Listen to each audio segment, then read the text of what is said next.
రాజేంద్ర ప్రసాద్ గురించి తెలుగు ప్రేక్షకులకు ప్రత్యేకంగా చెప్పనక్కర్లేదు. అయితే గత కొద్ది రోజులుగా ఈవెంట్లలో బోల్డ్ కమెంట్స్ తో వరుసగా వివాదాలను మూటగట్టుకుంటున్నారు.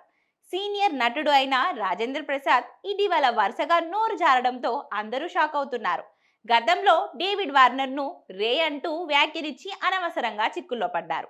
అలానే ఆ తర్వాత ఎస్వి కృష్ణారెడ్డి జన్మదిన వేడుకల్లో మాట్లాడుతూ నటుడు అలీపై అందరి ముందు కమెంట్స్ చేశారు. అంతేకాకుండా ఎన్టీఆర్ అవార్డు తీసుకోవడానికి వెళ్ళి అక్కడ కూడా అనవసరంగా కమెంట్లు చేశారు. ఈ కార్యక్రమంలో కూడా అసభ్యకరంగా మాట్లాడారు. దీంతో ఆయన చేసిన కమెంట్స్ సోషల్ మీడియాలో కూడా వైరల్ అయ్యాయి. ఇప్పుడు లేటెస్ట్ గా సకుటుంబనాం సినిమా ట్రైలర్ రిలీజ్ కార్యక్రమాన్ని హైదరాబాద్ వేదికగా నిర్వహించారు.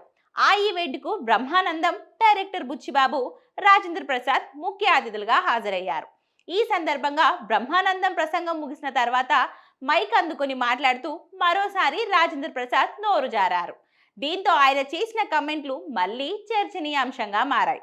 పద్మశ్రీ అవార్డు గ్రహీత బ్రహ్మానందం మాటల తర్వాత మేమేం మాట్లాడతామని చెప్తూ అకస్మాత్తుగా నోరు జారారు. దాంతో అక్కడున్న వాళ్ళంతా ఒక్కసారిగా షాక్ అయ్యారు. ప్రస్తుతం ఇందుకు సంబంధించిన వీడియో ఫుల్ వైరల్ అవుతుంది.